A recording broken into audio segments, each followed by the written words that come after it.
Bonsoir à tous. Qui dirigera la France dans quelques jours? La victoire peut-elle encore échapper au Rassemblement national? Soyez les bienvenus sur France 3 Paris Île-de-France et sur France Bleu Paris pour ce dernier débat des législatives. Ce soir, nos invités vont avoir 90 minutes pour vous convaincre, conforter les résultats du premier tour ou peut-être au contraire inverser la tendance. Un débat autour de 4 préoccupations de nos concitoyens: pouvoir d'achat, sécurité, logement et santé. Un débat avec 4 invités, William. Pour le nouveau Front populaire et la France insoumise, Sarah Legrin, réélue députée dimanche dernier à Paris. Bonsoir. Bonsoir. Pour le Rassemblement national, Aymeric Durox, sénateur de Seine-et-Marne. Bonsoir. Bonsoir. Pour la majorité présidentielle, Ryan Nezar, coordinateur du programme de la coalition Ensemble pour la République. Bonsoir. Bonsoir. Enfin, pour les Républicains, Othman Nasrou, vice-président du Conseil régional d'Île-de-France. Vous étiez candidat dans les Yvelines, mais n'êtes pas qualifié pour le second tour. Bonsoir. Bonsoir. Merci d'abord à tous les 4 d'être présents ce soir. On a eu beaucoup de mal, je tiens à le dire, à monter, à organiser ces débats. Ça fait partie de notre mission de service public. On a essuyé beaucoup de refus. C'est pour ça qu'on retrouve parfois les mêmes visages d'une soirée à l'autre. Parenthèse refermée. Je précise que vos temps de parole sont chronométrés et que je veillerai à l'équilibre entre chacun d'entre vous.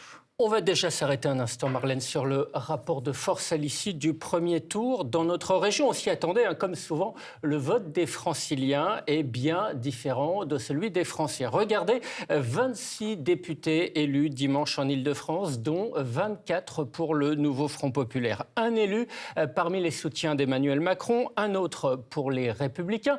Dans les 71 autres circonscriptions de notre région, il est intéressant de regarder la couleur politique du candidat arrivé en tête.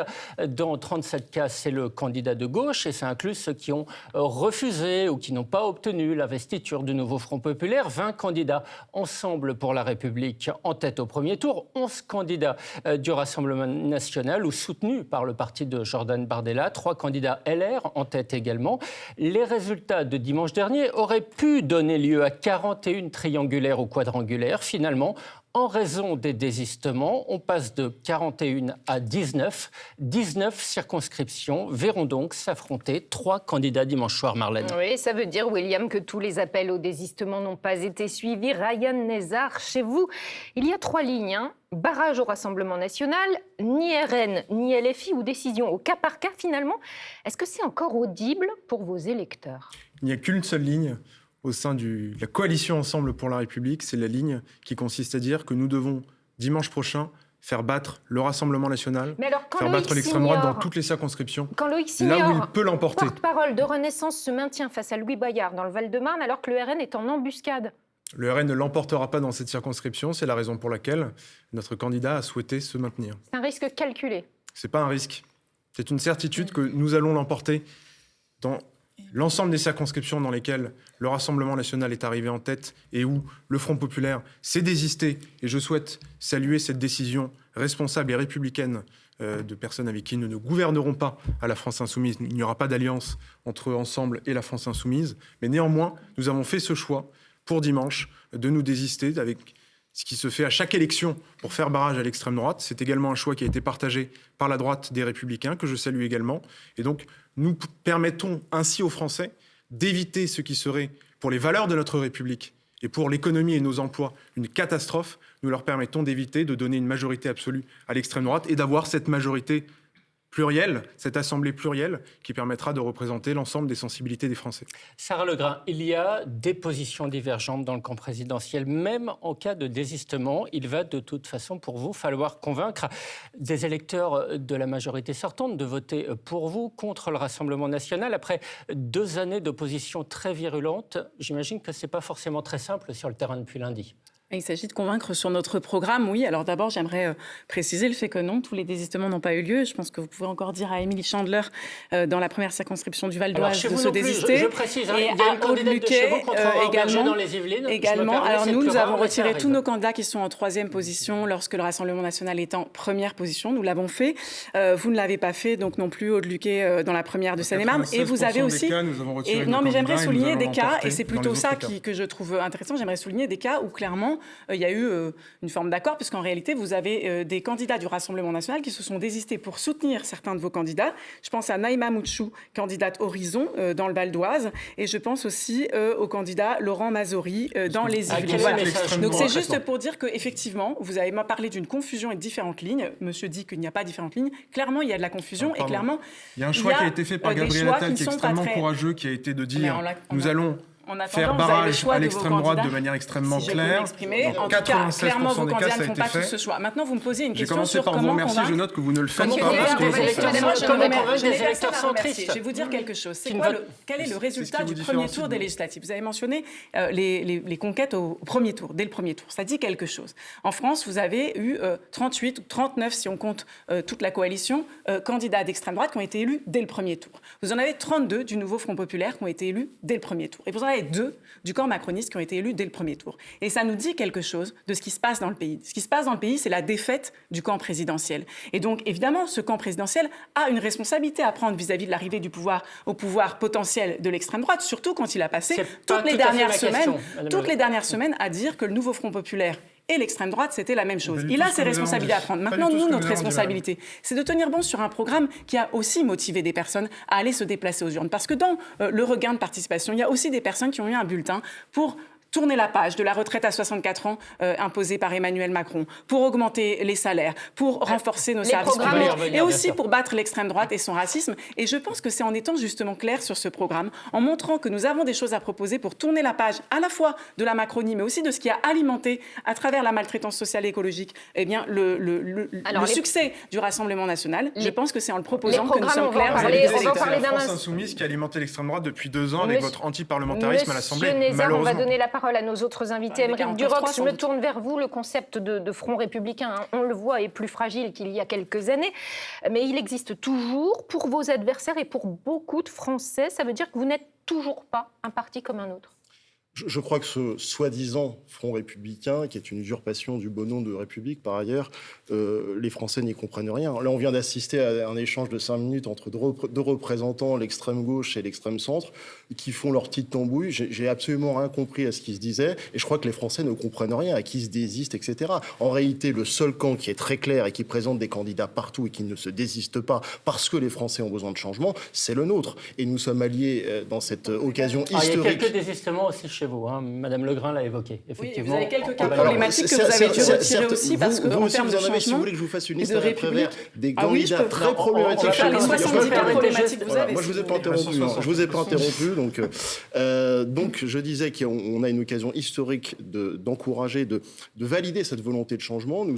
Les Français nous ont mis en tête il y a 3 semaines à l'occasion des élections européennes. Nous ont mis en tête à l'occasion, ça a été rappelé d'ailleurs, il y a 1 semaine du premier tour. Et je crois nous le mettrons en tête dans quelques jours pour nous donner une majorité qui sera nécessaire à l'effort de redressement de la situation du pays qui est dramatique et que les Français attendent. Et je crois que pour répondre à ce que dit Madame, si je ne connais pas par ailleurs ces situations, mais si nous avons désisté, nous avons contraint certains de nos candidats à se désister, c'est certainement parce qu'ils faisaient face à des candidats d'extrême gauche pro-Hamas. Là, je parle de l'extrême gauche. Pro-Hamas, extrêmement complaisant avec les théories islamistes les plus dangereuses pour le pays, et que certainement nous avons fait le choix, en conscience, de candidats les plus républicains qui soient, et nous l'assumons parfaitement. Alors peut-être que pour les Républicains, le RN, on va demander à Othmane Nasrou, est un parti comme un autre. Vous ne donnez aucune consigne de vote pour le second tour.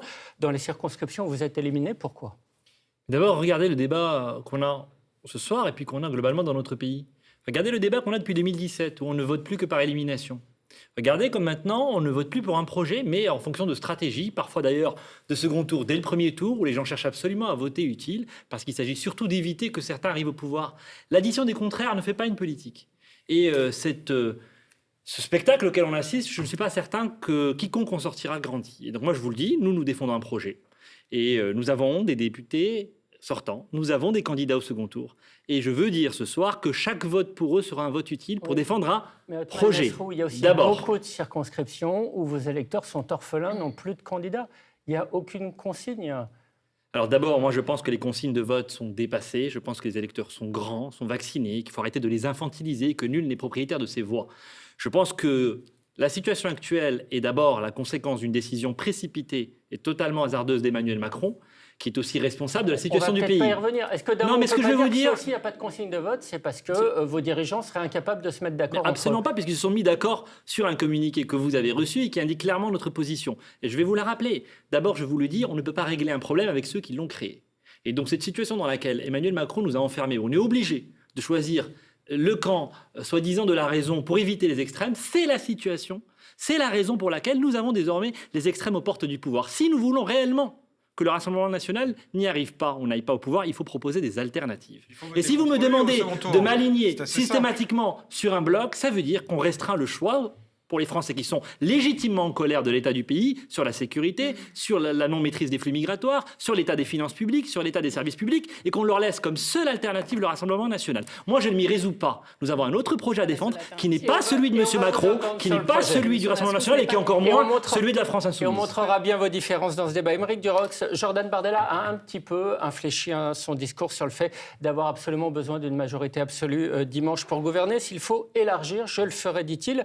L'idée, c'est éventuellement de gouverner avec l'appoint de quelques députés des Républicains? Certainement, il y a eu des tractations ici ou là. Je crois qu'il y a eu le cas de Maxime Minot, qui n'est pas député dans notre circonscription, enfin dans notre région, mais dans l'Oise. Et il a été révélé qu'au premier tour, ce dont j'ignorais, je l'ai découvert dans la presse, qu'il y avait eu des tractations au premier tour. Finalement, il y a eu une pression très importante des caciques de son département pour que ces tractations n'aillent pas au bout. Et du coup, il est en 3e position. Et donc, j'imagine que parmi les quelques députés LR qui y survivront, eh bien, il y aura des gens qui, en réalité, sont des patriotes et qui ont vocation à suivre le chemin courageux énoncé. D'un désistement qui n'a finalement pas eu lieu, pour illustrer votre propos. Non, pas du tout. Je disais justement que des tractations avaient eu lieu et qu'à mon avis, elles continueront à lieu. Et s'il faut trouver une dizaine, pour mettre la retraite à 65, s'il faut trouver une dizaine, monsieur députés qui reviendront vers nous, à mon avis, il n'y aura pas de problème. Oui, je pense. Othman Nasrou, en miroir, ma question, les Républicains n'ont pas fait d'opposition systématique depuis 2 ans. Est-ce qu'ils le feraient avec un gouvernement Rassemblement national ou est-ce que vous pourriez être justement force d'appoint sur certaines propositions de loi? Moi, je pense que le Rassemblement national est une impasse. Je pense que son projet n'est pas clair. Je pense que son projet a beaucoup varié, bien sûr, et si les Français vous choisissent, il faudra respecter leur choix. Mais j'ai le droit de penser hier, comme aujourd'hui, comme demain, que vous n'êtes pas une solution. Mais est-ce que le risque, c'est pas que certains soient tentés? On a vu déjà des positions très divergentes sur certains textes au sein des Républicains. Est-ce que vous ne craignez pas que certains élus, demain, sous l'étiquette LR, votent avec le Rassemblement national certains textes? Ceux qui le souhaitent le faire l'ont déjà fait. Ceux qui souhaitent partir sont déjà partis. D'ailleurs, quand Éric Ciotti dit certains risquent de venir encore, vous n'y croyez pas? Je n'y crois pas. Je note que la quasi-totalité, l'écrasante majorité de nos parlementaires, par exemple, est restée sur une position d'indépendance. Parce qu'on sait que demain, le pays aura besoin d'une droite indépendante. Moi, je ne sais pas compris si le Rassemblement national souhaite revenir sur la réforme des retraites ou pas. Vous voulez qu'on s'embarque dans une aventure, dans un saut dans l'inconnu qui va précipiter le pays dans encore de nouvelles difficultés. C'est d'ailleurs exactement ce que je reproche aussi à ceux qui ont suivi M. Macron en 2017, sans emmener avec eux leurs convictions de droite. Et on voit dans quel état aujourd'hui est le pays. Donc moi, je vous le dis, nous resterons fidèles à notre ligne. Entendu. Vous avez voté quand même toutes les réformes économiques qui ont été mises en œuvre depuis 2022. Emmanuel Macron, Gabriel Attal appellent clairement à faire battre le Rassemblement national dimanche soir. Pour faire quoi concrètement? Quelle gouvernance imaginez-vous? D'abord, pour faire battre le Rassemblement national. D'accord, mais après. Non, mais attendez. Ils n'ont pas moyen de Je pense que c'est quand même important de se dire que dans ce pays... il faut dire aux Français quelle est l'alternative. On peut juste répondre à la question. Vous n'êtes pas encore au pouvoir, on a encore le droit d'avoir un débat démocratique, sauf erreur. Et sous votre contrôle, l'audiovisuel public existe encore. Et donc France 3 Île-de-France existe encore. Si vous êtes au pouvoir demain, ça n'existera plus. Donc je vais vous poser une question. Non, pas le privatiser. Il faut dire aux Français quelle est l'alternative. Je me permets de vous répondre, absolument. Merci pour vos injures, mais gardez-les. Donc je me permets de répondre à votre question. De vous opposer sur l'audiovisuel public, c'est intéressant. Donc nous avons aujourd'hui un choix qui est très clair. Est-ce qu'on donne les pleins pouvoirs à l'extrême droite dans ce pays, avec son cortège d'attaques vis-à-vis des libertés publiques, vis-à-vis de nos compatriotes qui sont binationaux? C'était d'ailleurs un des amendements que vous avez déposé vous-même en tant que sénateur, ne me dites pas du tout.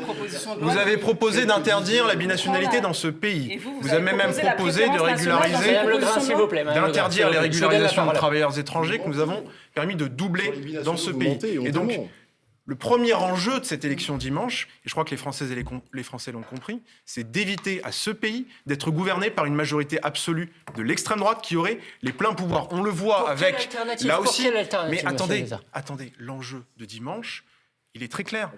Jean-Luc Mélenchon ne sera pas Premier ministre. D'accord, donc dimanche, c'est très clair. La France insoumise, mais je ne dis pas le contraire. La France insoumise ne sera pas au gouvernement. Donc l'enjeu de ce dimanche, c'est pas de vous dire on va avoir une majorité absolue pour Ensemble pour la République, pour la France insoumise, pour les Républicains, pour je ne sais qui. L'enjeu, c'est qu'il n'y ait pas de majorité absolue pour l'extrême droite et qu'on ait demain une assemblée plurielle dans laquelle on puisse former des majorités de projets et d'idées. Je termine juste en une phrase. Oui. Je crois que c'est ce qu'attendent les Français. C'est ce qu'attendent les Français d'avoir une assemblée qui les représente. Tout le monde est témoin. On est témoin, effectivement. Sarah Legrain, je viens vers vous. Je représente ici le Nouveau Front Populaire. Et le Nouveau Front Populaire, il est présent dans plus de 300 circonscriptions au second tour, après avoir déjà gagné 32 députés dès le premier tour. Donc, je ne vous permets pas, en fait, de dire, de balayer et d'expliquer que parce que vous n'avez pas les moyens, avec Gabriel Attal, de former un gouvernement, et que vous n'êtes pas gouverner. Et que vous n'êtes pas du tout, absolument pas. Uniquement sur son programme. Absolument pas, monsieur. Mais vous je suis en train. Alors, si je peux, je suis en train de vous dire que ce n'est pas parce que Gabriel Attal n'a plus aucun moyen de gouverner le pays et parce que vous n'avez justement aucune réponse à apporter quand on vous demande quelle est l'alternative que vous proposez, que les autres n'en ont pas. Parce que figurez-vous que si Gabriel Attal est dans cette situation, c'est parce que beaucoup de Français se sont portés justement sur un programme qui est un programme de rupture et d'alternative, qui est le programme du Nouveau Front Populaire, porté par l'ensemble du Nouveau Front Populaire. Et moi, tant que le second tour n'a pas eu lieu, je ne donne pas le pouvoir au Rassemblement national. Qui n'ont pas voté pour vous. Et au contraire, nous avons de quoi avoir une majorité. C'est très intéressant que vous débattiez, mais accessoirement, j'ai quelques questions à poser, s'il vous plaît. Sarah Legrain, pour que ça soit très clair, une coalition plurielle demain à l'Assemblée nationale, c'est non pour vous. Marine Tondelier semblait laisser la porte entrouverte hier. On est dans un débat d'entre-deux tours. Et là, vous me demandez de faire de la politique fiction en partant du principe que le programme du Nouveau Front Populaire serait battu dans les urnes dimanche prochain. Moi, je ne fais pas la politique.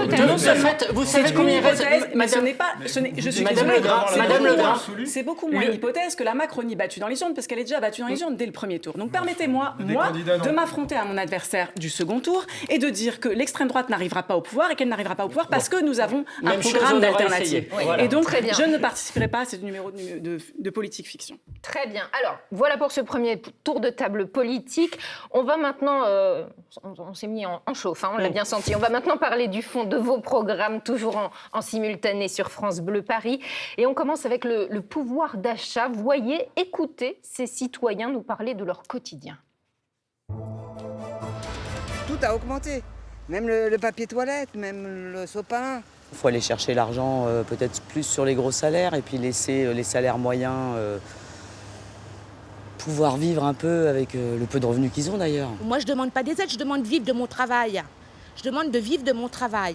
Alors, je voudrais simplement leur laisser le message, qu'est-ce qu'on peut avoir en travaillant. Vous avez les gens qui se plaignent du pouvoir d'achat qui ont des forfaits smartphone incroyables.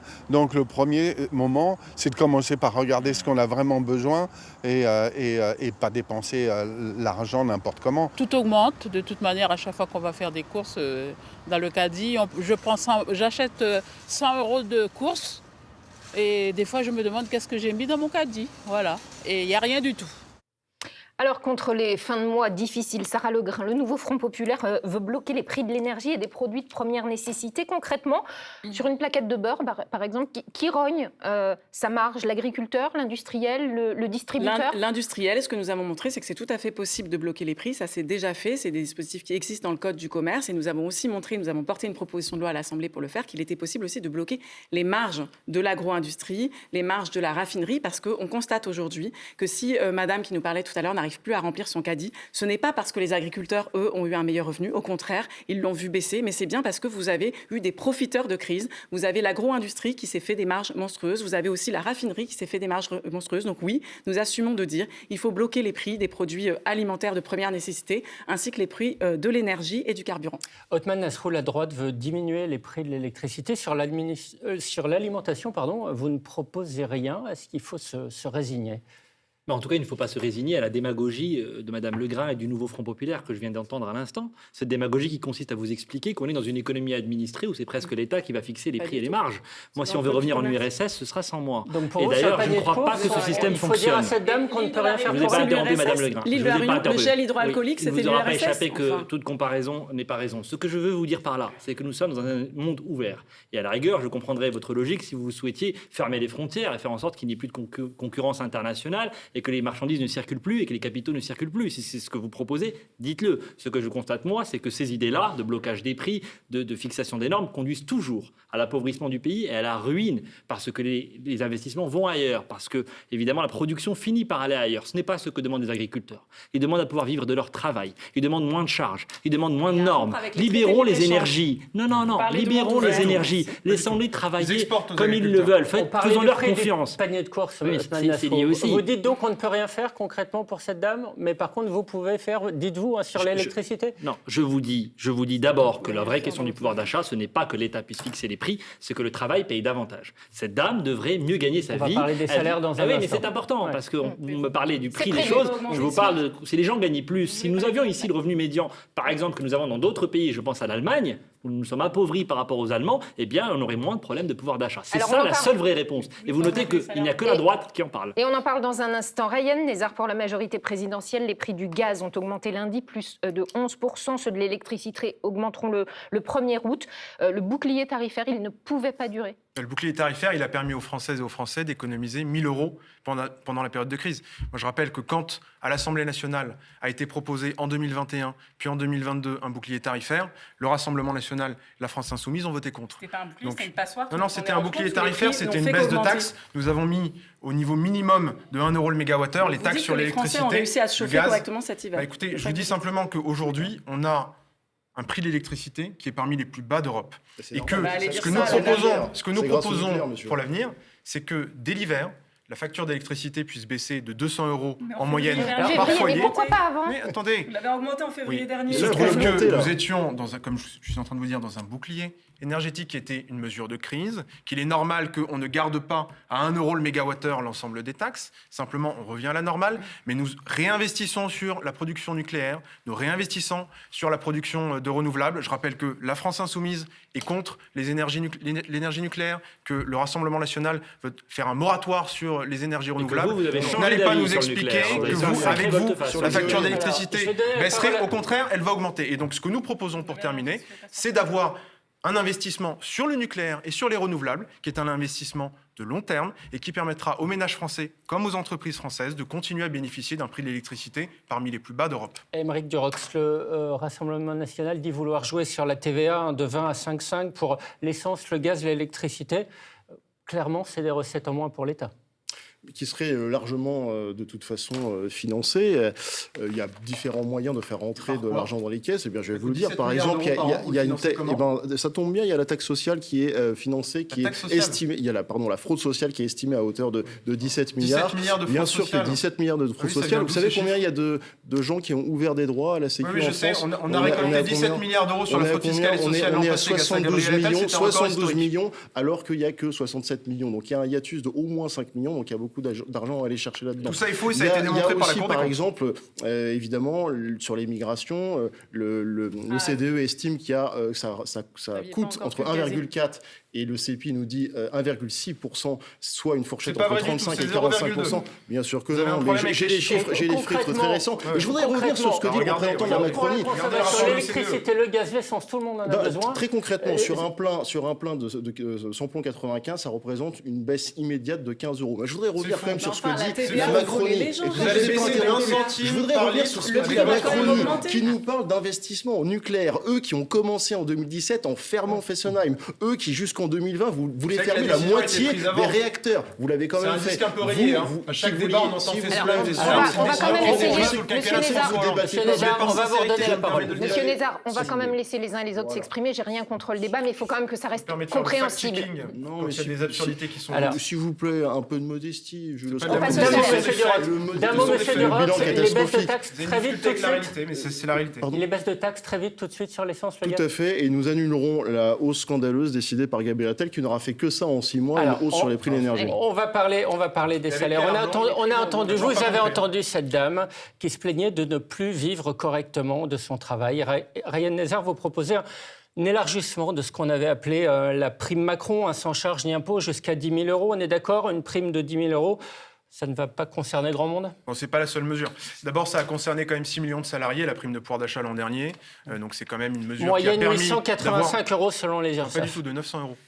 Oui, 885. Oui, pardon, j'ai entendu 185. Non, Pardon. 885 selon l'URSSAF. Oui, tout à fait. Mais il y a des secteurs dans lesquels les entreprises ont pu verser le maximum qui était de 3 000 euros. Et donc, nous leur permettrons d'aller jusqu'à 10 000 euros sans cotisation ni impôt, 10 000 euros par an. Évidemment, tous les salariés n'auront pas 10 000 euros, mais c'est quand même un apport de pouvoir d'achat. Mais il n'y a pas que les primes.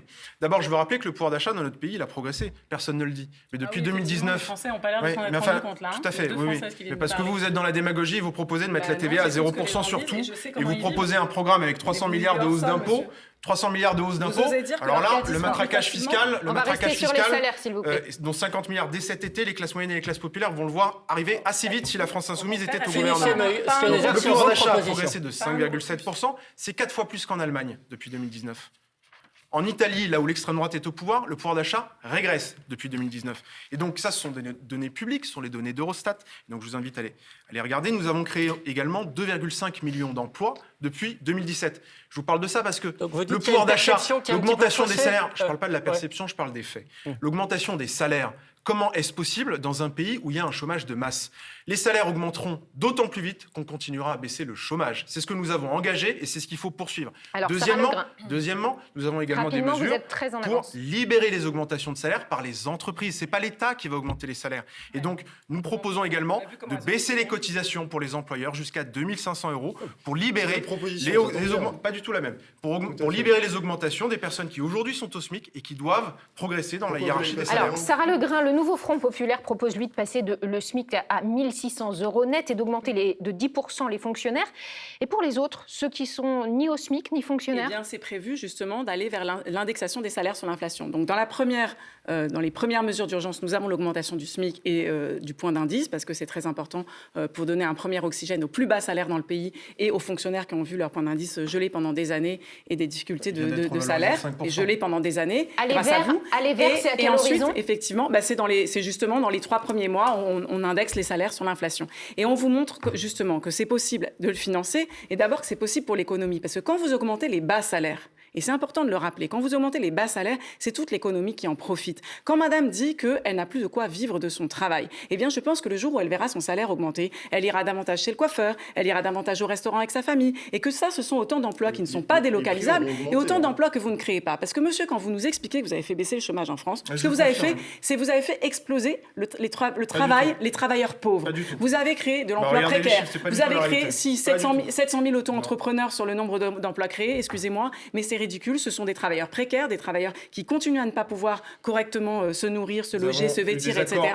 Et vous n'avez pas créé d'emploi. Pour les chauffeurs. En revanche, si vous remplissez le carnet de commandes, si les TPE, PME, justement, voient la relance de l'économie, de la consommation populaire, alors elles pourront créer de l'emploi, justement, pour remplir leur carnet de commandes. Et c'est ce cercle vertueux qui est d'ailleurs salué par de nombreux économistes, dont Esther Duflo, qui est quand même prix Nobel de l'économie. Donc je crois qu'en réalité, vous avez plutôt fait la démonstration ces dernières années. Vous avez fait la démonstration ces dernières années que votre logiciel était complètement périmé. Il ne conduit qu'à plus d'appauvrissement dans le pays. Il y a un autre million de pauvres dans le pays. Merci Madame Legrain. Madame Legrain, s'il vous plaît. Un petit mot, pardon de déranger, d'ailleurs. Oui, il y a 2 côtés sur ce plateau, donc on va passer de l'autre côté si vous voulez bien. Dans le projet des Républicains, vous proposez d'augmenter les salaires nets en diminuant les cotisations sociales. Est-ce que ce n'est pas ce qu'avait fait Emmanuel Macron en 2017? Vous voulez aller plus loin? D'abord, je veux juste noter, par rapport au débat d'avant, que c'est drôle de voir autant de contradictions avec des gens qui envisagent peut-être de gouverner ensemble. Et moi, ça ne me rassure pas sur l'état du pays. Oui, mais Monsieur Attal, Monsieur Attal parle de majorité plurielle. sont Donc je ne sais pas grâce ce qu'il y a à vos derrière. votes et à vos votes, messieurs. Madame Donc, en Legrand, fait, Madame Legrand.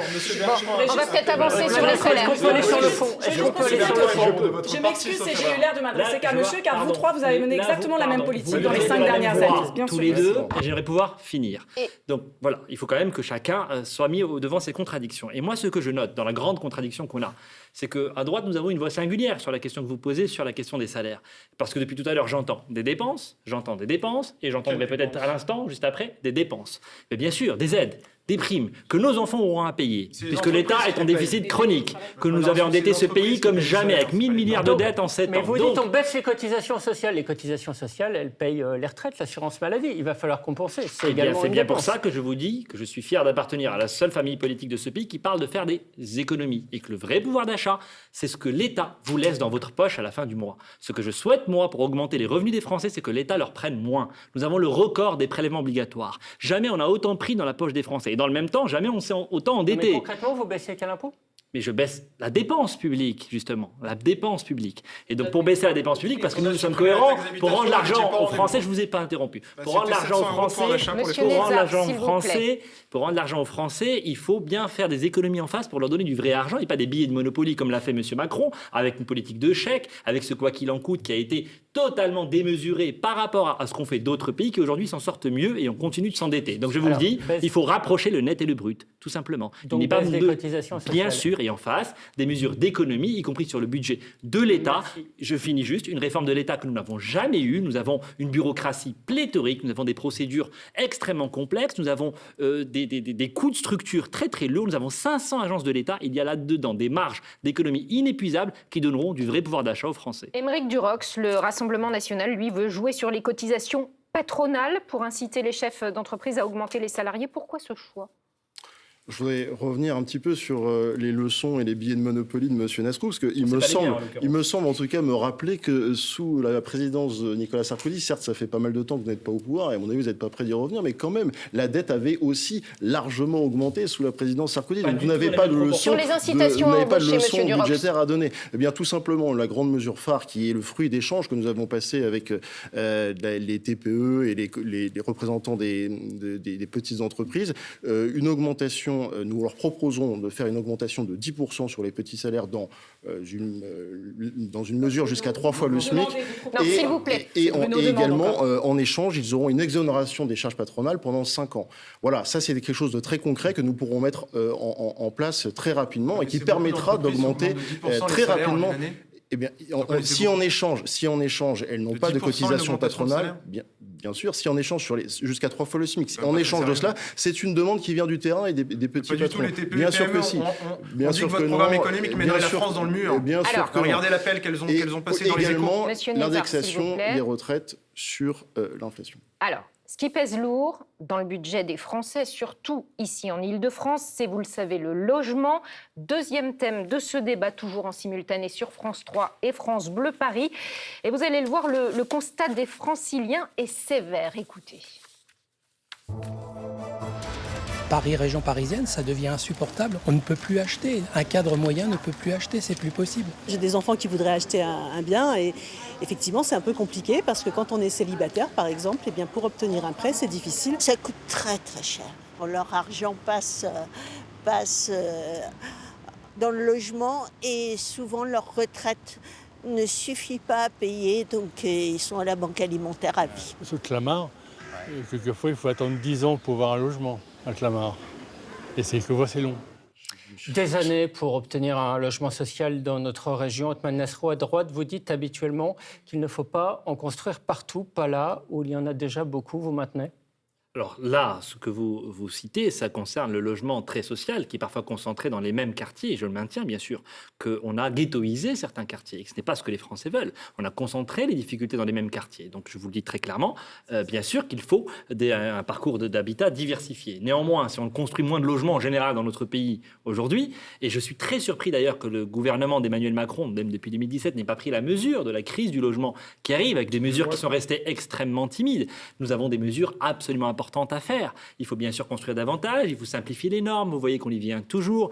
Il faut remettre en place la déductibilité des intérêts d'emprunt, comme nous l'avions fait pour le coup. Vous voyez, M. Durac, je ne veux pas de leçons budgétaires à donner, mais peut-être des leçons d'économie. On va parler après de l'accession à la propriété. Sur le logement social, est-ce qu'il en faut davantage ?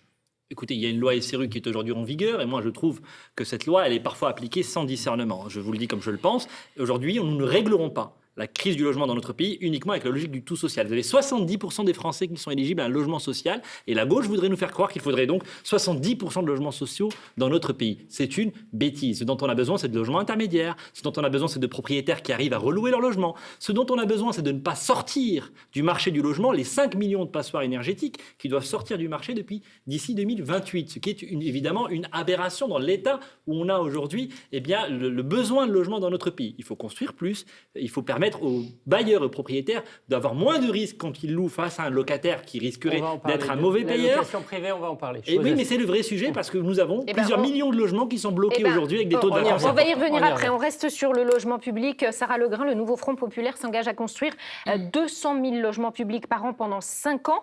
Ça veut dire là qu'il faut construire partout où on peut. Alors, la première des choses, c'est que j'aimerais revenir sur le bilan d'Emmanuel Macron et sur la situation dans laquelle on se trouve. Aujourd'hui, en France, vous avez 12 millions de personnes en précarité énergétique et vous trois ici, vous dites que les passoires thermiques, il faut pouvoir continuer comme ça et surtout pas rénover les bâtiments. Vous avez 300 000 personnes qui sont sans logement, totalement sans logement, et vous avez 4 millions de personnes qui sont mal logées. Vous avez plus 7,3% de gens qui demandent un logement.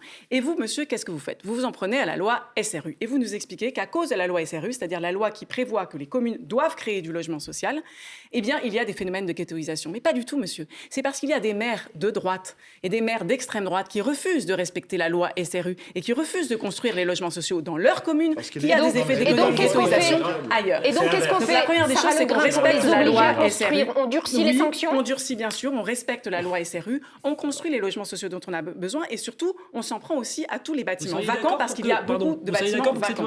Aujourd'hui, aussi vous avez un parc, vous avez un parc de des difficultés dans les mêmes quartiers. Ce sont vos élus qui font jusqu'à 70-80% de logements sociaux. Vous seriez d'accord qu'il y ait un plafond ? En l'occurrence, précisément, justement, si vous faites du logement social, c'est pour répondre à la demande. Ah oui. Et moi, je pars des besoins. Pas pour avoir une clientèle électorale. Je pars des besoins. Et par ailleurs, quand il a été question, indépendamment du logement social, de geler les loyers, quand nous avons proposé à l'Assemblée nationale de geler les loyers, vous avez été contre. Vous avez été contre. Et vous avez tous voté.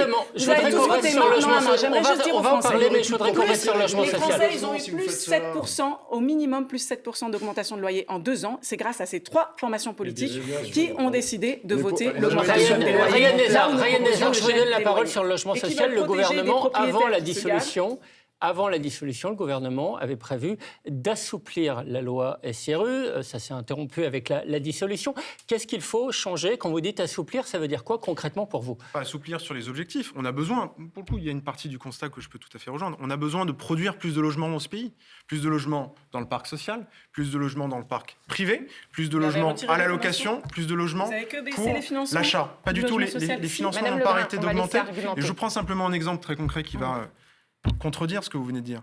On a fait un plan de 1,2 milliard d'euros pour la rénovation du parc de logement social. On a fait un plan de rénovation de l'ensemble des CROUS pour nos étudiants.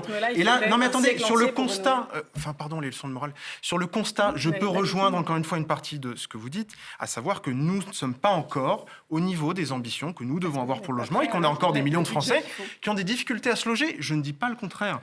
Mais simplement, ce que je vous dis, pardon, je vais juste assouplir, un exemple concret. Mais je viens de vous dire, c'est d'avoir davantage de logements intermédiaires dans ces éléments, y compris pour avoir de la mixité sociale et effectivement pas avoir des phénomènes dans lesquels on concentre des populations, mais au contraire d'avoir du logement intermédiaire, du logement social, du logement très social, côte à côte, qui permettent dans un même quartier d'avoir un environnement, encore une fois, de mixité sociale et professionnelle.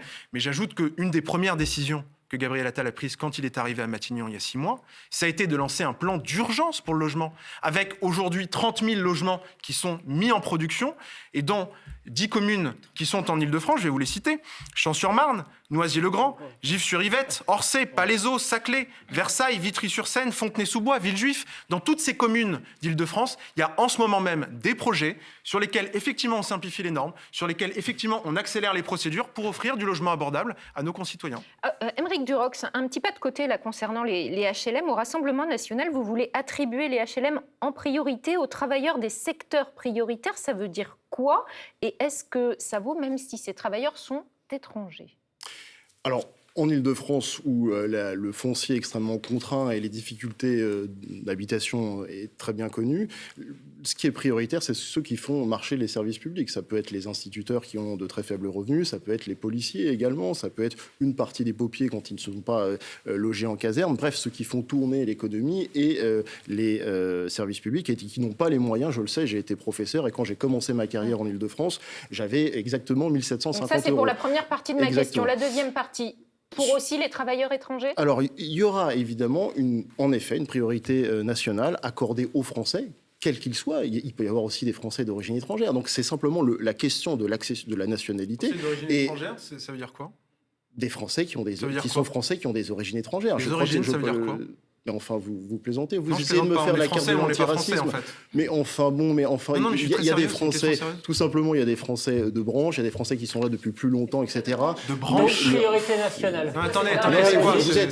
vous essayez de jouer la carte de l'antiracisme sur le plateau, c'est ridicule. Tout le monde comprendra ce que je veux dire. Tout le monde comprendra ce que je veux dire et je n'ai pas à vous répondre à vous. Je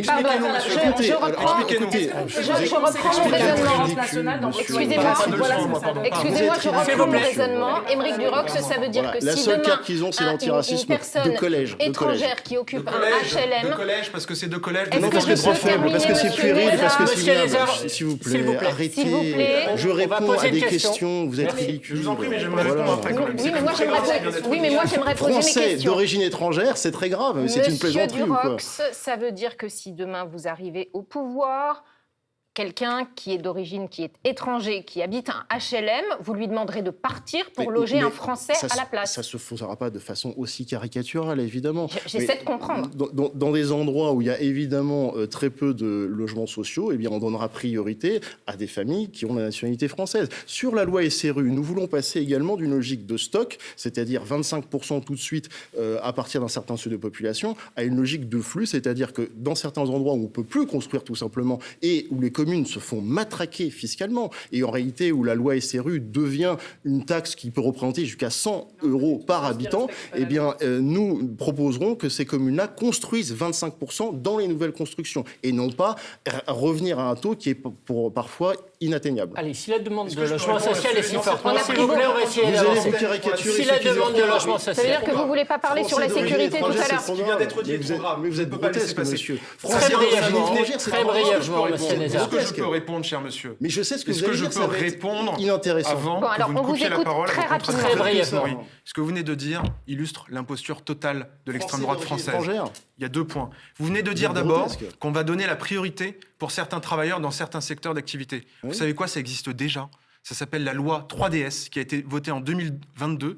Et vos représentants à l'Assemblée nationale ont voté contre. Donc vous proposez aujourd'hui une mesure qui existe déjà et sur laquelle je voudrais qu'on parle, c'est très important, il n'y a pas que le logement social. Vous venez d'informer s'il des vous millions plaît. de Français qui nous regardent que vous les trierez selon leurs origines. C'est ce que vous venez de dire. Vous venez de dire que selon que l'on soit français de branche ou français, je ne sais pas ce que cela veut dire, vous expulserez certaines personnes du logement social. J'ai dit justement,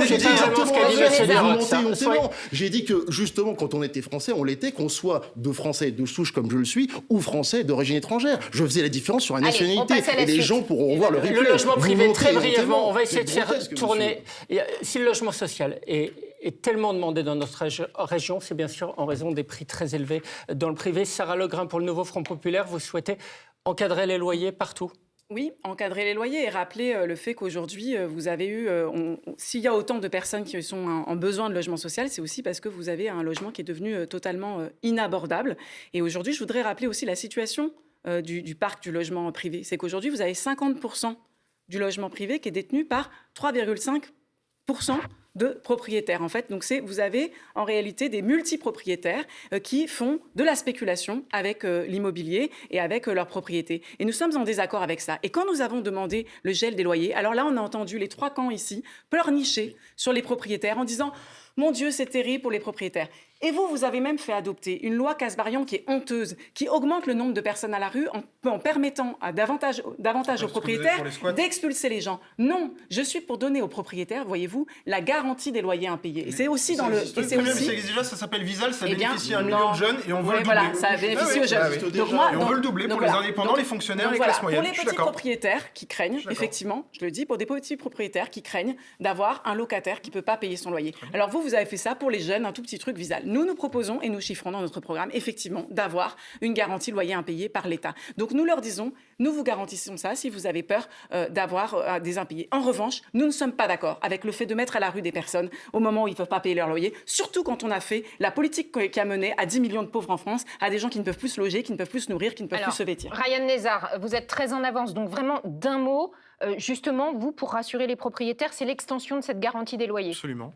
Nous souhaitons passer à 2 millions de personnes, pas que des jeunes, des agents publics. Vous citiez les professeurs, on peut citer les infirmiers, les aides-soignants, les AESH, qui pourront bénéficier de cette garantie de loyer, qui sera de nature à rassurer les propriétaires, en effet, pour qu'il y ait davantage de personnes qui mettent en location leurs biens immobiliers, et puis de nature aussi à sécuriser, évidemment, les locataires qui travaillent, donc les indépendants, les jeunes, les étudiants, c'est déjà le cas, et puis également avoir des travailleurs de classe moyenne. C'est entendu. Madame Legrain l'a évoqué, Aymeric Durox, le Rassemblement national veut supprimer toutes les obligations liées au DPE, le diagnostic de performance énergétique. Ça veut dire que pour vous, il faut laisser sur le marché les passoires thermiques ? Alors, on ne veut pas les supprimer, mais on veut supprimer, par exemple, ce qui arrive très rapidement en 2028 pour les 5 millions de logements qui sont classés E. J'ai vécu personnellement dans un logement classé... C'est en 2025, ça, vous ne remettez pas en cause ? Non. Qu'est-ce qui se passe concrètement ? Ce qui est bien souvent, ce sont des habitations du centre-ville, assez anciens, et qu'on ne peut pas vraiment, même en investissement beaucoup, faire passer en D, etc. Et d'ailleurs, il n'y a rien, vous citiez Esther Duflo l'a dit également, que tous ces DPE, en réalité, c'était beaucoup d'investissements pour une garantie, même après travaux, qui était très minime. Et qu'est-ce qui se passe en réalité ? C'est qu'en ce moment, tous les propriétaires, qui sont des petits propriétaires, qui possèdent des logements classés E, sont en train de les vendre. Ils ne trouvent pas acquéreurs, et donc ils vont sortir du marché locatif. Et donc c'est une bombe à retardement qui est en train d'arriver dans un pays qui manque déjà cruellement de logements. Ce que nous voulons en réalité, c'est inciter, bien sûr, pourquoi pas, s'ils le peuvent, les petits propriétaires, à faire des travaux, mais surtout ne pas sortir ces logements-là, sinon ce sera une explosion, et notamment en Ile-de-France. Othman Nasrou, pour les Républicains, il y a beaucoup de logements vacants de résidences secondaires à Paris particulièrement. Comment on fait pour les remettre sur le marché de la location ? Parce que ça aussi, ça crée de la tension sur les prix. Oui, et c'est exactement ce que je disais tout à l'heure. On pense qu'on pourrait remettre sur le marché à peu près 3 millions de logements qui sont aujourd'hui vacants. Si on arrivait à un taux de vacances un peu plus raisonnable, c'est-à-dire de l'ordre de 3%, aujourd'hui on est plutôt à 8,5%, c'est-à-dire qu'il y a des propriétaires qui ne veulent pas louer, ils refusent de louer parce que c'est trop risqué. Alors moi, quand on entend les discours de Mme Legrain et du Nouveau Front Populaire et qu'on est propriétaire, on n'a pas envie de louer son logement. Quand on n'a pas envie d'investir en France, quand on est actionnaire, on n'a pas envie d'investir dans des entreprises parce qu'on se dit, je ne vous ai pas interrompu, parce qu'on se dit que demain, si vous êtes aux responsabilités, ce qui serait une catastrophe, vous irez bien sûr matraquer tous ces gens-là. Donc et on facilite les expulsions pour impayés, par exemple.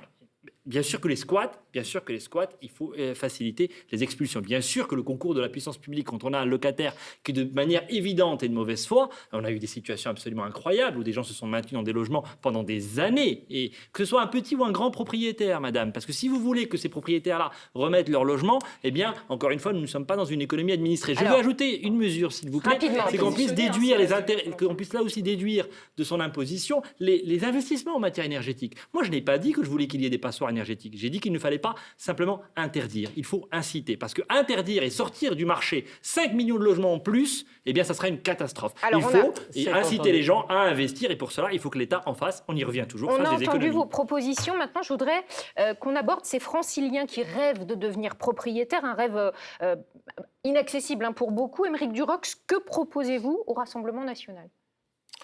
Il est vrai qu'en ce moment, les taux ont explosé. On est aux environs de 4,55% en moyenne dans tous les dossiers. Donc, évidemment, sans apport pour les primo-accédants, c'est très compliqué. Eh bien, tout simplement, il faut permettre de redonner du pouvoir d'achat en général, qui permettront peut-être de faciliter l'accession aux prêts des banques. Mais là, ça relève plus d'une logique de marché qui échappe un petit peu aux politiques. Ryan Nezar, vous proposez de supprimer les frais de notaire pour les primo-accédants jusqu'à 250 000 euros. C'est une belle économie, hein, environ 20 000 euros, on va dire. Et Emmanuel Macron l'a dit, mea culpa sur le logement. C'est une manière de vous rattraper? C'est une manière de dire qu'on soutient l'accès au logement pour des familles de classe moyenne, de classe populaire. Vous dites des jeunes, effectivement, ça bénéficiera à 1 million de personnes qui souvent sont trentenaires, quarantenaires, lorsqu'il y a la première acquisition. Absolument. La première acquisition d'un logement. Vous savez, il y a 56% des Français qui sont propriétaires, donc effectivement, ça fait partie du rêve français. C'est une dépense qui coûte 2 milliards d'euros, mais c'est une dépense qui rapporte dans la mesure où on permet à des gens d'accéder au logement, et donc ça fait aussi moins de pression sur le parc social. Par ailleurs, ça répond à ma question, vous trouvez les 2 milliards. À la fois, il y a cette exonération sur les droits de mutation à titre onéreux, comme on dit. En gros, si vous achetez un bien jusqu'à 250 000 euros pour la première accession, vous ne paierez pas de frais de notaire. C'est quand même une belle économie, vous l'avez dit, jusqu'à 15 000 euros. Et parallèlement, je le dis en un mot, mais c'est quand même important, on vient d'avoir le débat sur la question des rénovations énergétiques. Nous souhaitons poursuivre la montée en puissance. Je rappelle que grâce au plan de relance européen, il y a 2,5 millions de logements qui ont été rénovés. Et que je suis le seul représentant d'un parti qui, autour de cette table, a voté le plan de relance européen. Sarah Legrain, la gauche, propose d'élargir le prêt à taux zéro pour les primo-accédants. Qu'est-ce qui ne va pas aujourd'hui ? Qu'est-ce qui ne va pas ? Ce que je disais tout à l'heure sur la question de la spéculation du foncier, de l'immobilier, c'est pour ça qu'on parlait d'encadrement des loyers. Il faut aussi être capable d'encadrer le foncier. Et puis, je suis désolée, mais effectivement, décider, alors que vous faites déjà beaucoup de dépenses, notamment en faisant des cadeaux aux plus riches, décider que votre priorité, elle va pour les frais de notaire, pour l'accession à la propriété, oui, et des classes moyennes et populaires, je ne sais pas, ouvrez les yeux un peu autour de vous et voyez le nombre de classes moyennes et populaires qui arrivent à accéder à la propriété et à des montants que vous venez de mentionner. Je crois qu'effectivement, Monsieur Durox, vous n'aviez pas l'air d'avoir trop de propositions à part le pouvoir d'achat. Mais en l'occurrence, pour les salaires, vous n'aviez pas répondu tout à l'heure pour les salaires, à part le fait que vous vouliez proposer aux entreprises de faire quelque chose. Je pense qu'effectivement, si vous voulez que les gens ils puissent à un moment à se loger dignement, il va falloir à un moment faire autre chose. On va boucler ce tour de table avec Othman Nasrou, s'il vous plaît. Brièvement, vous voyez, il y a des propositions différentes sur la table. PTZ, frais de notaire, avec quoi vous pourriez être d'accord ? Mais pardon, il n'y a pas de proposition sur la table parce que tout cela n'est pas financé. Et j'entends la Macronie nous dire 2 milliards de plus sur les frais de notaire. Je ne sais pas où vient l'argent. Vous me direz, monsieur Nézard, que vous êtes trompé. Vous n'êtes pas interrompu. Vous n'êtes pas interrompu. Vous êtes trompé de 20 milliards dans le calcul du déficit. Vous me direz, vous n'êtes pas à 2 milliards près. Ce que je veux dire par là, c'est que tout ça n'est pas sérieux. On a accumulé une montagne de dettes et puis chacun y va de sa politique de chèque, de sa petite aide ponctuelle et catégorielle qui ne marche pas. Et je veux d'ailleurs prendre pour exemple la suppression de la taxe d'habitation, qui bien sûr, tout le monde est content de ne plus payer la taxe d'habitation. Je vous réponds juste, c'est qu'à cause de la suppression de la taxe d'habitation, la taxe foncière explose. Pas du tout, ça a été compensé aux collectivités. Monsieur Nézard, franchement, si vous êtes respectueux de la démocratie, laissez vos contradicteurs s'exprimer. Je vous en prie. Donc je vous dis simplement que les propriétaires aujourd'hui sont matraqués fiscalement. Donc la mesure, je vous le redis, c'est de simplifier la vie des propriétaires et d'arrêter de les culpabiliser. Et donc je vous le dis, la déductibilité des intérêts d'emprunt, c'était en vigueur sous Nicolas Sarkozy, c'est François Hollande qui l'a annulé. Emmanuel Macron n'est jamais revenu dessus. La déductibilité des intérêts d'emprunt pour ceux qui achètent leur résidence principale, bien sûr, et pas pour d'autres opérations d'investissement. C'est une mesure clé qui est demandée par beaucoup de Français aussi. Nous sommes déjà à la moitié de cette émission retransmise, je le rappelle, en simultané sur France Bleu Paris. Nous allons maintenant parler santé. Et quand on demande aux Franciliens comment ça va, eh bien voici ce qu'ils nous répondent. Le système de santé est vraiment dégradé maintenant, ça c'est sûr, il n'y a pas de souci de ce côté-là.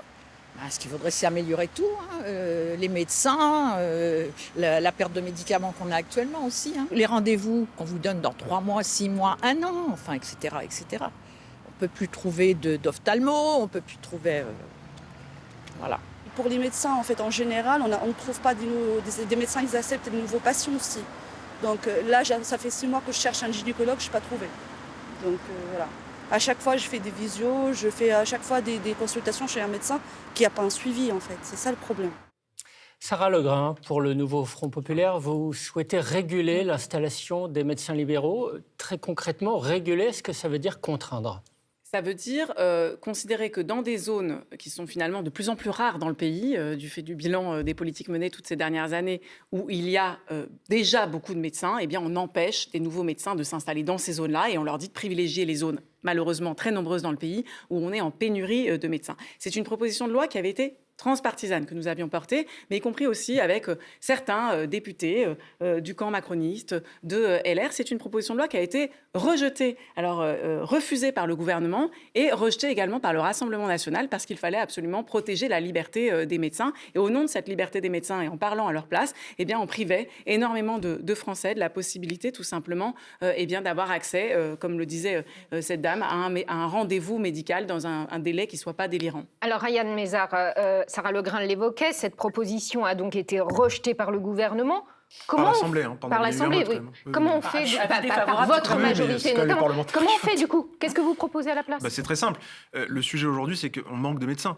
Donc, comme on manque de médecins, il faut en former davantage. Oui, mais ça, c'est pour dans 10 ans, ça. Oui, mais sauf que c'est la réponse de fond. Tout de suite, attendez, j'y arrive. C'est la réponse de fond. Et donc, c'est la raison pour laquelle, dès 2019, nous avons voté une loi pour supprimer le numerus clausus. Je rappelle, ça fait pas plaisir, mais que la France Insoumise, le Rassemblement national ont voté contre. Donc, très concrètement, vous proposez aujourd'hui de restreindre les libertés d'installation. Il peut y avoir un débat. Okay. Enfin, vous avez voté contre le fait qu'on double le nombre de médecins en formation, qui est quand même la réponse de fond à une pénurie. Et donc, en 2027, on aura chaque année 16 000 médecins en formation, quand on en avait 8 000 en 2017. C'est quand même la réponse de fond. Ensuite, à court terme, puisqu'il faut aussi des réponses d'urgence. Oui. On a aujourd'hui ce qu'on appelle la médecine de garde, le service d'accès aux soins qui existe dans 3 départements sur 4. Ça permet aux Français d'avoir un médecin à domicile, à 30 minutes de son domicile. Il faut aller jusqu'au bout, c'est-à-dire il faut arriver à 100% des départements couverts. C'est un objectif qu'on se donne pour le mois de septembre. Mais je permets de préciser un point. Pour aller trouver des médecins de garde qui acceptent effectivement d'être à disposition, y compris parfois la nuit, avec des majorations, y compris le week-end, on a besoin d'agents qui soient sur le terrain, qui aillent contractualiser avec ces médecins. Quels sont ces agents? Ce sont les agents des agences régionales de santé que le Rassemblement national souhaite supprimer. Et donc vous allez nous expliquer, j'imagine, cher monsieur, comment vous avez, avec dans ce programme qui est celui de M. Bardella, la suppression des agences régionales de santé, c'est-à-dire la suppression du tissu de personnes qui sont sur le terrain pour aller trouver des médecins. Comment vous allez lutter contre les déserts médicaux quand parallèlement, vous n'avez pas voté la suppression du numerus clausus? Question très concrète, Émeric Duroc, est-ce que vous pouvez répondre sur les agences régionales de santé? Concrètement, les supprimer pour les gens, ça va changer quoi? Et qu'est-ce qu'on fait pour diminuer peut-être les délais d'attente pour obtenir un rendez-vous chez le médecin? Nous allons supprimer les ARS, qui sont des organes administratifs qui prennent beaucoup de temps, qui emploient également des gens et qui ont parfois des décisions tout à fait déraisonnées et inapplicables. Nous n'allons pas dans des emplois administratifs. En effet, il y a besoin de simplifier. Nous n'allons pas supprimer les gens qui sont sur le terrain. Donc, ils trouveront une autre organisation beaucoup plus fluide. Par ailleurs, pour répondre de façon très concrète sur les 2 mesures d'urgence que nous proposons, parce qu'en effet, pour le coup, ça a été une bonne décision, pour une fois de la Macronie, de revenir sur le numerus clausus. En effet, même si le numerus apertus n'a pas été tout à fait parfait, et il y a aussi une réforme du concours de l'enseignement, à l'issue de la première année, qui doit être refait, puisqu'il y a des questions d'oraux et des questions générales, de culture générale, qui doivent être, à mon avis, refaites sur le concours. Mais 2 mesures d'urgence. D'une part, l'allègement des dispositifs de cumul emploi-retraite pour les médecins et les infirmiers qui sont en retraite, et également la suppression de l'impôt sur les revenus d'activité des médecins et des infirmiers qui seraient en retraite et qui cumuleraient les 2. Cela permettra de remettre sur le marché très rapidement, cela n'existe pas, monsieur, vous montez, très rapidement, des dizaines de milliers... vous voulez plus de médecins retraités sur le terrain? Pour pallier, en effet, aux nouvelles cohortes de médecins qui arriveront, en effet, cela paraît être la bonne solution. Othman Nasrou, favoriser, inciter, contraindre, comment on fait? C'est toujours la même philosophie, évidemment qu'il ne faut pas contraindre. Si on a une crise aujourd'hui de la médecine libérale, c'est qu'on l'a beaucoup contrainte, cette médecine libérale. C'est qu'on a, pardon du mot, dégoûté beaucoup de praticiens de s'installer. C'est qu'on a rendu leurs conditions de travail très difficiles. Est-ce que vous vous rendez compte du temps que passe aujourd'hui un médecin généraliste dans les questions administratives, dans la paperasse? Comment on incite un jeune médecin à s'installer là où il y a de très gros besoins, des besoins urgents? Alors ça, je vais vous surprendre, c'était une question d'hier. Parce qu'effectivement, on a des déserts médicaux, mais maintenant, on manque tellement de médecins que tout le territoire quasiment est en désert médical.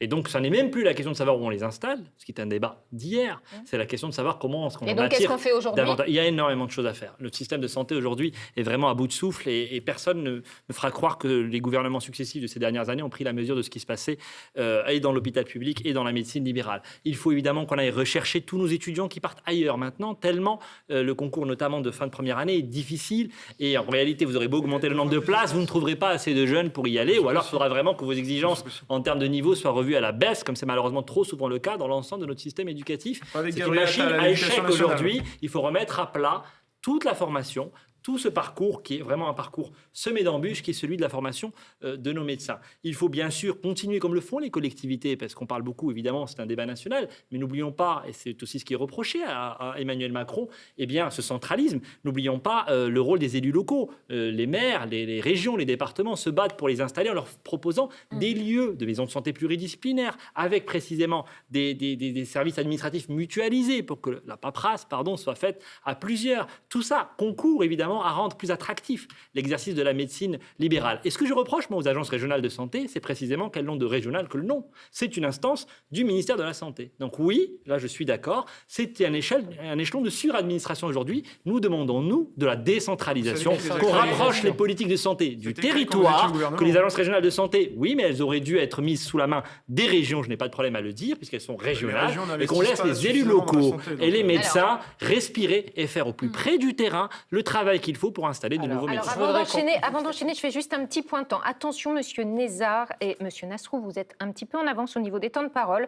Sarah Legrain et Aymeric Durox un peu en retard. Je voudrais qu'on parle maintenant de la situation de nos hôpitaux. La crise de l'hôpital, c'est d'abord une crise de ressources humaines. Ce n'est pas moi qui le dis, c'est le patron de la PHP, Ryan Nézard. 7 ans que vous êtes aux responsabilités. Est-ce que vous partagez ce constat ? Il a parfaitement raison.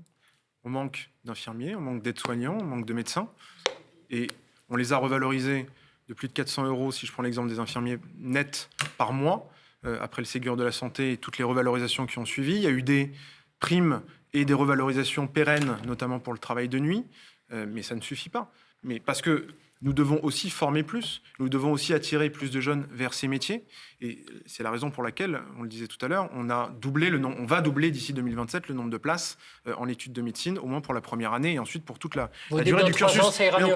Mais donc, non, c'est pas ce que je dis, mais c'est normal aussi qu'on engage une action de fond qui passe par des revalorisations, des augmentations de salaire pour rendre ces métiers plus attractifs, qui passe par des réorganisations, y compris des délégations de tâches. On en parlait pour la médecine de ville, mais c'est valable aussi pour l'hôpital. Il y a des simplifications administratives qu'on peut faire au bénéfice des personnels soignants et des personnels médicaux, mais ça passe aussi par le fait d'avoir des actions d'urgence, d'où les revalorisations qu'on a mises en œuvre pour le travail de nuit, par exemple, qui ont été saluées, qui étaient attendues, et d'où aussi le fait qu'on mette en place dans la médecine de ville des mécanismes de garde pour aussi décharger les urgences. Et ça, ce sont aussi des mesures d'urgence qu'on a mises en œuvre. Sarah Legrain, pour la gauche, il y a urgence à embaucher et revaloriser les salaires. Ça veut dire aller au-delà des 10% que vous prévoyez pour les fonctionnaires, en l'occurrence à l'hôpital ? Il faut absolument revaloriser ces salaires-là. D'ailleurs, j'en profite pour dire que ce sont d'ailleurs des professions très largement féminisées, qui sont d'ailleurs mal rémunérées parce qu'elles sont occupées essentiellement par des femmes. C'est des choses qui sont documentées par des sociologues.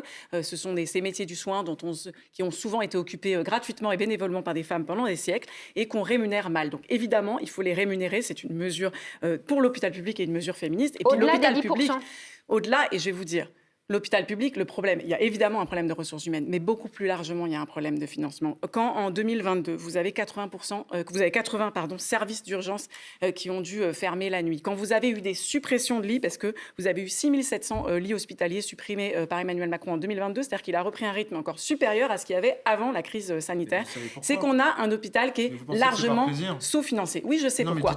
Je sais pourquoi. Parce que vous avez fait des cadeaux.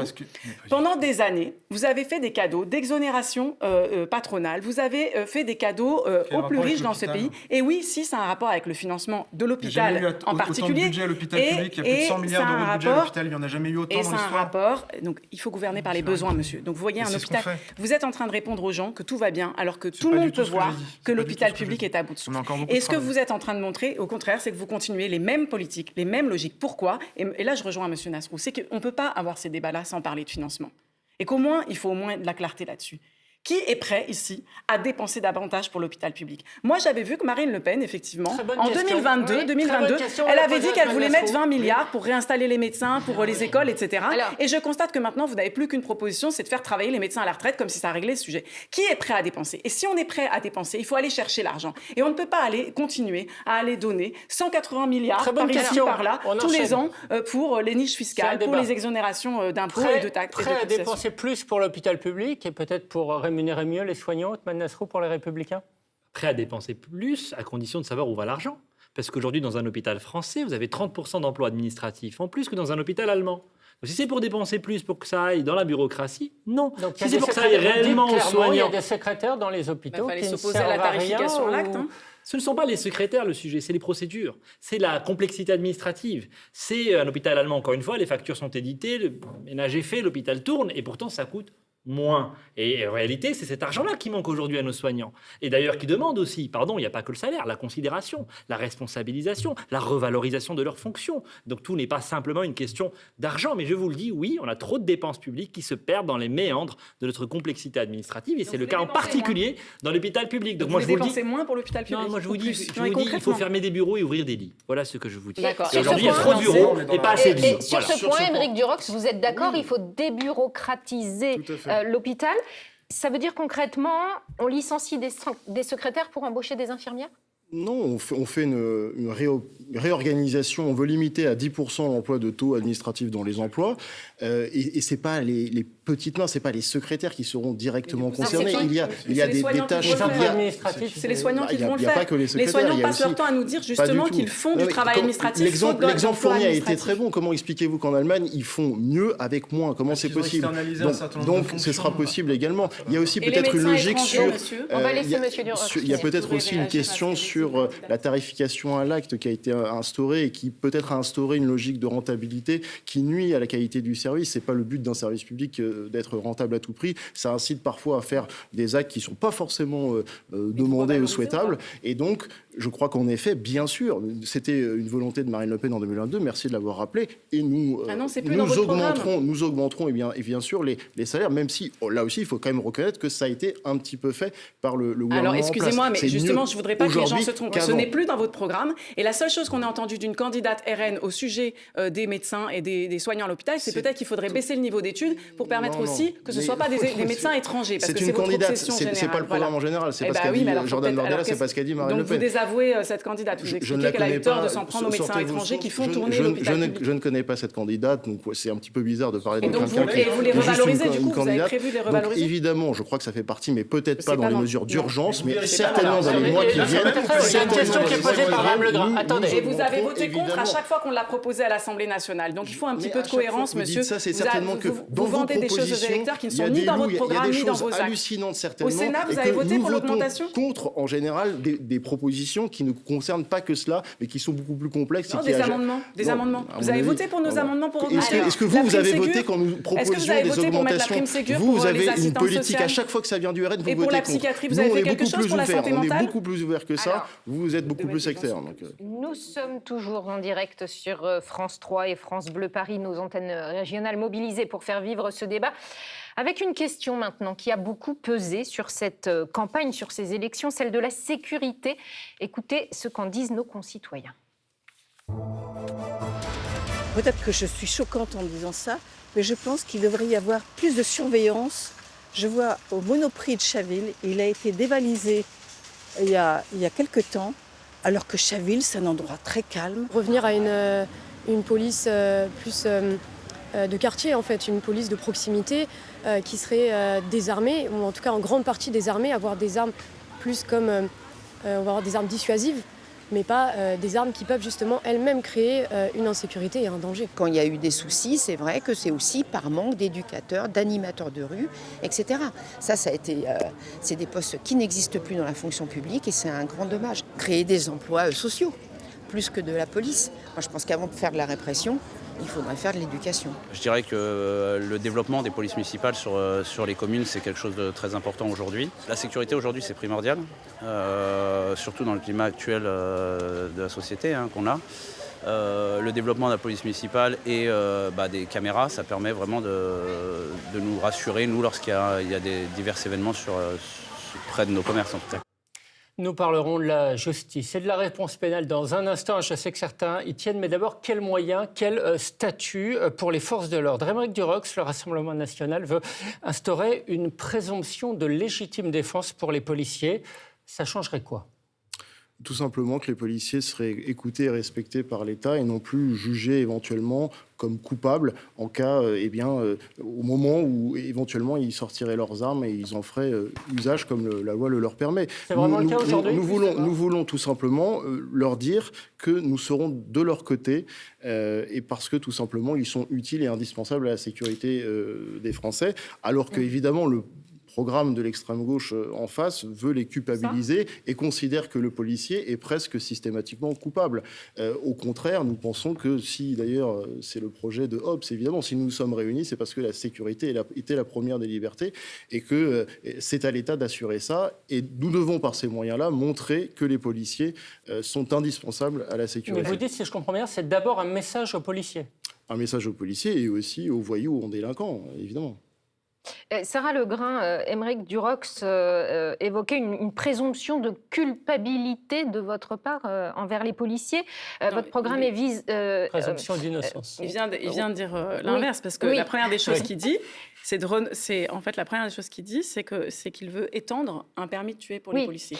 Et moi, je suis désolée, mais ça, c'est de la sécurité pour personne, ni pour les policiers et encore moins pour la population. C'est vraiment le terme permis de tuer, c'est absolument scandaleux. D'ailleurs, il y a une candidate de chez vous sur la 6e circonscription de la Seine-et-Marne qui a fondé le collectif Urgence, la police assassine. Et elle est tout à fait symptomatique de votre programme sur la sécurité et de l'estime que vous portez à la sécurité, qui est une des premières demandes et inquiétudes des Français. Au moins 15 morts depuis 2022 pour refus d'obtempérer. Eh bien, moi, je le dis. Droit dans les yeux, j'ai pas de problème. La peine de mort, elle est abolie en France, monsieur. Et donc, quand il y a des refus d'obtempérer, il n'y a pas à tuer la personne en face. Et qu'en réalité, quand justement, sur de la police qui devrait être justement de la police, et ça a été dit par une dame ici, de proximité, de quartier, la police qui fait baisser la tension, la police que la population va chercher quand elle a un souci. Eh bien, cette police, elle ne doit pas avoir des armes et avoir des lois qui lui permettent d'utiliser cette arme et qui permettent le pire au pire d'arriver, soit de se faire prendre son arme, soit de se retrouver à tuer quelqu'un pour un simple refus d'obtempérer. Donc, réviser la doctrine il faut évidemment revoir la doctrine. Il faut en finir avec des armes qui sont létales ou les armes qui produisent des blessés, comme on l'a vu, avec les armes mutilantes comme les LBD. Il faut en finir avec cette doctrine générale. Et par ailleurs, je vais le dire, parce que oui, il y a un problème d'insécurité en France. C'est que cette police-là, justement, n'est pas reverser tous les moyens de la police dans la BAC, dans la Bravem pour réprimer les manifestations, dans des milliers de caméras de surveillance avec plus personne derrière, plus aucun humain derrière pour les analyser et pour intervenir. Ça ne va pas. Alors qu'en réalité, ils ont baissé les moyens de la police judiciaire, de la police qui enquête, les moyens du renseignement, et qu'aujourd'hui le problème d'insécurité qu'on a dans nos rues, avec des mômes qui meurent tous les jours à cause justement du trafic de drogue, eh bien il nécessiterait de prendre les questions à bras-le-corps et d'aller faire des enquêtes, d'aller chercher les têtes des réseaux, des trafics, d'arrêter de dépouiller la douane et de permettre du coup aux armes de rentrer et aux drogues de rentrer sur le territoire français. Et ça suppose aussi d'être capable, non seulement d'accepter de mettre de l'argent dans nos services publics et d'orienter l'argent dans les services publics plutôt vers un service public qui va justement permettre d'enquêter, de protéger la population, plutôt qu'en réalité une police qui va avoir un effet d'augmentation des tensions entre la police et la population. Il faut faire baisser la tension. Ce que vous dites, je pense que tout le monde peut être d'accord autour de cette table, faire baisser la tension entre la police et la population. Othmane Nasrou, on entendait des gens qui parlent de police de proximité, d'autres de plus de police municipale. Votre solution? D'abord, il faut être clair sur le soutien qui est dû à nos policiers et à nos forces de l'ordre. Et ce que je viens d'entendre n'est pas acceptable. Et explique pourquoi je pense que dans notre pays, il y a aussi un cordon sanitaire à avoir vis-à-vis de l'extrême gauche. Parce que expliquer la présomption de légitime défense concrètement. Je vais vous le dire. Je n'ai pas besoin de reprendre les mots de qui que ce soit. Expliquer que c'est la police aujourd'hui qui crée la tension. Que ce sont les policiers aujourd'hui qui concourent finalement à l'insécurité qu'ils sont censés combattre. C'est l'usage de la police, monsieur. Madame, vous m'avez mal entendu. Je vous ai dit qu'on a besoin d'un usage de la police qui apaise et pas d'un usage de la police qui crée de la tension. Et les policiers parfois le disent eux-mêmes qu'ils en ont marre d'être employés à ça. M. Mélenchon lui-même que vous soutenez, qui à chaque fois, il a parlé de factieux en parlant des policiers. Il a dit, attendez, madame, vous avez dit, pas des policiers en exercice, il a parlé d'une bande de policiers qui faisait une manifestation devant un siège de parti politique. Et oui, Madame Legrain, si je peux finir ma phrase. Non mais on ne peut pas débattre sur ce plateau avec vous parce que vous êtes d'extrême gauche, vous le montrez à l'instant. Je ne suis pas d'extrême gauche. Et en revanche, finir. Monsieur, vous pouvez être sûr qu'à partir du moment où vous allez me placer des mots dans la bouche, je vais vous répondre. Je suis désolée de vous le dire. Étendre le permis de tuer, comme si Madame dans notre Legrain, pays, vous il êtes y avait... très en avance. Il y a une loi qui fait qu'effectivement, y a-t-il oui ou non des morts pour refus d'obtempérer en France? Y a-t-il dans notre pays, oui ou non des morts pour refus d'obtempérer en France? Madame Legrain, vous êtes très en avance, donc gardez un petit peu de temps de parole. Othman Nasrou, continuez. Merci, parce que j'aimerais que ce côté stalinien soit laissé de côté au moins le temps de ce débat. Ce que je dis très clairement, madame, c'est qu'il y a 30 000 refus d'obtempérer dans notre pays tous les ans. Et que c'est facile pour vous, sur un plateau télé, de dire que c'est la faute des policiers qui, parfois, ont du mal à respecter parfaitement les procédures, et dans leur immense majorité, ils le font. Vous avez dit qu'il s'agissait d'étendre le permis de tuer, comme si les policiers dans notre pays ont un permis de tuer, madame. Vous oubliez que le monopole de la violence légitime, c'est l'État. Que notre pays, aujourd'hui, est précisément sous le coup d'une crise d'autorité à cause de votre rhétorique et de votre idéologie, qui a affaibli l'idée que c'était l'État qui avait l'autorité. La main de l'État n'a cessé de trembler sous Emmanuel Macron depuis 2017. Légitime défense. Si le Rassemblement national l'a proposé, est-ce que des députés, les Républicains, pourraient la voter? Alors, M. Durox vient de dire à l'instant que ce n'est pas vraiment une mesure qui a un effet juridique, que c'est une mesure symbolique. Moi, j'aimerais parler de mesures concrètes. Et la mesure concrète dont j'aimerais vous parler, et il y en a beaucoup, c'est d'abord des peines planchées pour les multirécidivistes. C'est d'abord des peines planchées pour ceux qui s'en prennent aux forces de l'ordre. Alors, sur le terrain, ce que nos policiers aujourd'hui ont comme difficulté aussi, c'est qu'ils sont souvent sous-équipés. On a augmenté les effectifs de policiers, très bien, mais penser qu'on va régler le problème uniquement en augmentant les effectifs des policiers, ça ne règle pas le problème. On a 60% de coups et de blessures en plus depuis 2017, 60% sous Emmanuel Macron, depuis qu'on a Emmanuel Macron au pouvoir. Il faut donc comprendre que ce ne sont pas nos policiers qui sont la cause de ces agressions volontaires qui ont explosé dans notre pays, mais bien un problème de réponse pénale dont on va reparler dans quelques instants. Moi, je veux des policiers mieux équipés, plus soutenus, oui, il faut leur dire, et c'est pour ça que, encore une fois, il y a un débat culturel, une bataille culturelle à mener face à tous ceux qui affaiblissent leur autorité, mettent un viseur sur leur uniforme en expliquant qu'ils sont, comme je l'entends parfois dans la bouche d'un certain nombre d'élus de l'extrême gauche, qu'ils sont racistes et qu'ils sont violents. Ça n'est pas vrai. Nous avons une police qui, dans l'immense majorité des cas, est parfaitement exemplaire. Et oui, ils ont besoin d'être soutenus et d'entendre de notre part et de la part de leurs représentants, de leurs élus, ce discours-là d'un soutien sans faille. Soutien, meilleur équipement. Et procédure pénale plus simple, qui n'est même pas dématérialisée aujourd'hui. Ryan Nezar, au début de cette campagne, le président de la République a promis de rétablir l'autorité républicaine à tous les étages. Vous avez manqué de fermeté ces 7 dernières années? Bon, d'abord, je vais essayer de parler de solutions concrètes, parce que là, on a entendu quand même un concours de démagogie. Si on veut assurer la paix civile dans notre pays, il faut des moyens et il faut en effet de la fermeté et de l'autorité. S'agissant des moyens, je vous remercie de reconnaître que nous avons remis des moyens pour notre police et notre gendarmerie. Je vais quand même le rappeler, mais on a engagé le recrutement de 17 500 policiers et gendarmes. On a besoin d'avoir de la présence. On a besoin, vous avez raison, d'avoir des services aussi d'enquête qui soient suffisamment nombreux pour aller jusqu'au bout de leurs investigations et pour le faire dans des délais qui soient suffisamment dissuasif. Et évidemment, si on a aujourd'hui un écart, un délai trop important entre le moment où une infraction est commise et le moment où il y a une réponse pénale, alors la peine n'est pas dissuasive. Et c'est la raison pour laquelle, par exemple, sur les mineurs, nous avons divisé par 2 depuis 2020 ce délai. 17 500 policiers et gendarmes, je vous le disais, mais également dans la police, dans la justice, nous avons réarmé le ministère avec le recrutement projeté de 10 000 personnels, greffiers, magistrats, auxiliaires de justice. On a aujourd'hui la plus grande promotion de l'histoire à l'École nationale de la magistrature. J'y arrive, mais j'ai commencé par vous dire qu'on a besoin d'abord de moyens. Pas vu, pas senti par nos compatriotes. Je commence par vous dire qu'on a besoin de moyens et qu'ensuite on pourra bâtir la fermeté, que les deux choses se font parallèlement. J'en viens aussi à la question des places de prison. On manquait, et on sait qu'on a dans notre pays une surpopulation carcérale, il manquait 15 000 places de prison. On a engagé ces constructions. On est à la moitié du chemin. Absolument, on est à la moitié du chemin. Et on arrivera à 15 000 à la fin du quinquennat. Et oui, mais pardon, mais des réformes structurelles, ça met du temps dans ce pays. Et enfin, sur le budget, et ça a été évoqué, de nos services de renseignement, nous l'avons également doublé pour lutter contre le terrorisme et contre toutes les menaces extérieures. Sur le trafic de drogue, ensuite, nous avons aussi agi. On a démantelé plus de 1000 points de deal. Et l'an dernier, nos douaniers, ce ne sont pas des opérations de com.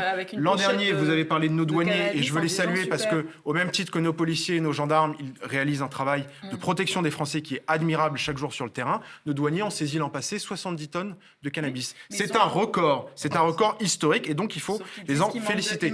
S'agissant enfin la question de la fermeté. Nous avons un projet de loi qui est prêt sur la délinquance des mineurs. Ah, on y vient. On y vient. Eh bien, je vous laisse alors. Hein, merci. Vous patientez 5 minutes. Parce que, effectivement, lorsque des drames, des faits divers sont à la une de l'actualité, ce qui surprend de plus en plus, c'est l'âge des mises en cause de plus en plus jeunes. Aymeric Duroc, je me tourne vers vous. Vous avez un petit peu de retard de temps de parole. Pour vous, une solution pour le Rassemblement national, c'est d'abaisser la majorité pénale à 16 ans. Ça veut dire concrètement que ces jeunes vont être jugés comme des adultes? Tout à fait. Alors, il y a quand même le principe d'application personnelle de la loi. Mais en effet, nous considérons que depuis trop longtemps, il y a cette excuse de minorité qui empêche, alors que les délinquants, vous l'avez dit, sont de plus en plus jeunes, de les juger fermement. Nous voulons également la généralisation de centres éducatifs fermés pour les mineurs, qui serait un palliatif à la prison pour adultes, mais en tout cas qui mettrait de côté les jeunes les plus problématiques. Ça n'existe pas aujourd'hui ?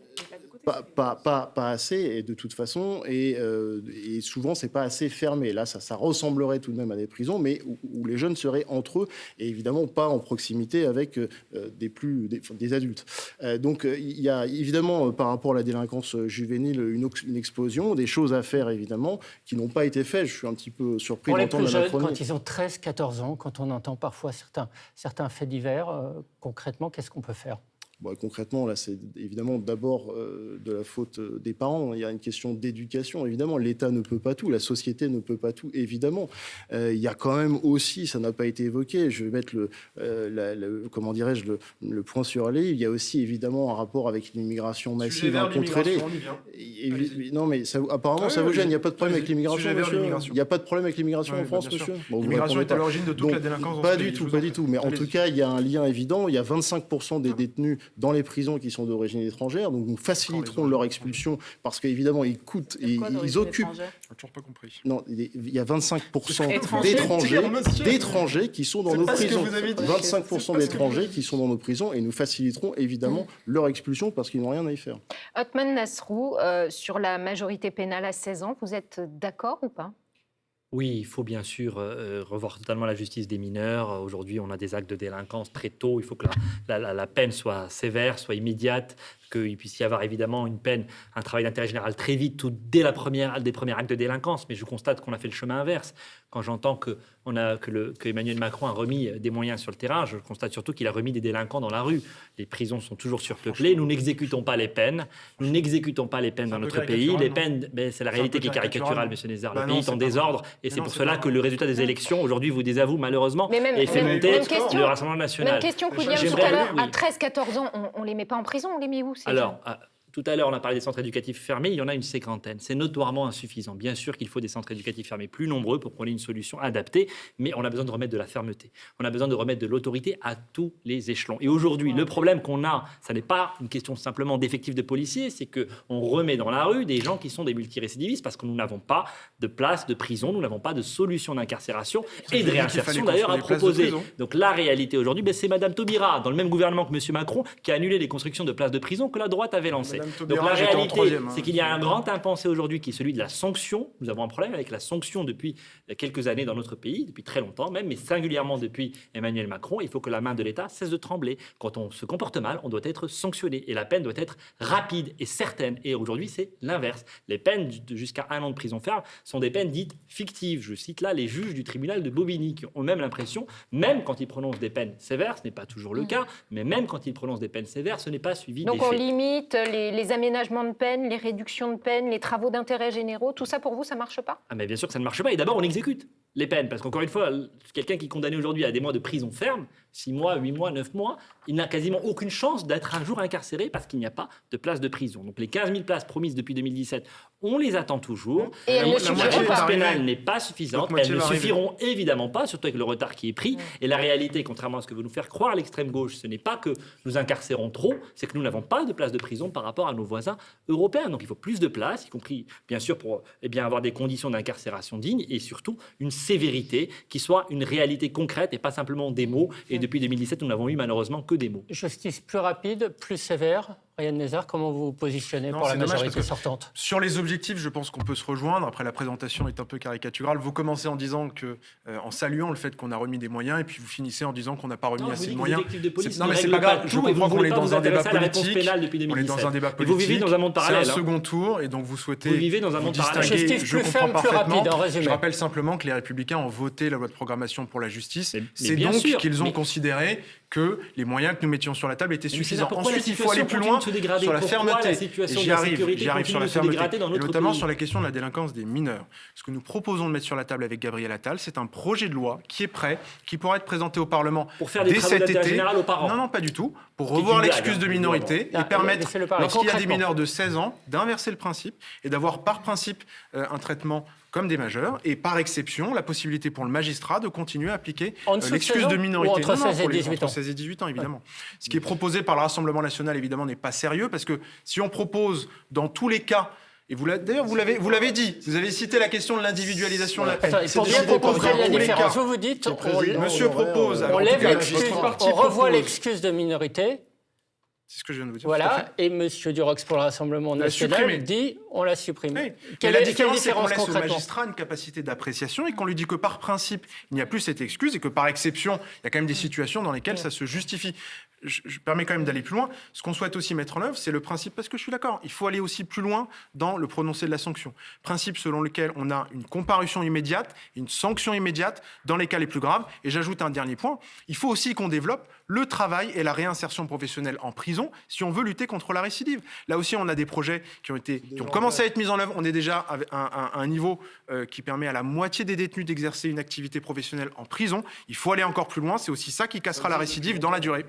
Sarah Legringe, je vous voyais réagir pour le nouveau Front populaire. Pour vous, juger des jeunes de 16-17 ans comme des adultes, est-ce que ça peut se justifier dans certains cas? Mais le principe de la justice, c'est précisément, et je sais que vous avez du mal avec ça, parce que vous avez étendu des amendes délictuelles forfaitaires, où on n'a même plus besoin de passer devant un juge pour se retrouver condamné. Normalement, le principe de la justice, c'est justement que le juge, il traite en fonction des cas. Sinon, on n'a qu'à faire des lois avec, effectivement, comme vous adorez, des peines planchées, etc. Et puis, pourquoi pas, un algorithme qui distribuerait des peines. C'est pas comme ça que ça marche la justice, parce que le premier principe et le premier objectif que doit avoir la justice, c'est de faire baisser les violences dans le pays. En fait, à quoi ça sert une justice si c'est pas pour réparer auprès des victimes et dire on va faire en sorte de protéger les Français. Oui, et de protéger les Français. Et comme, à moins que vous soyez pour qu'on mette tout le monde dans des prisons à perpétuité, ou à moins que vous soyez pour rétablir, monsieur, la peine de mort, les gens, on ne peut pas éternellement les exclure de la société.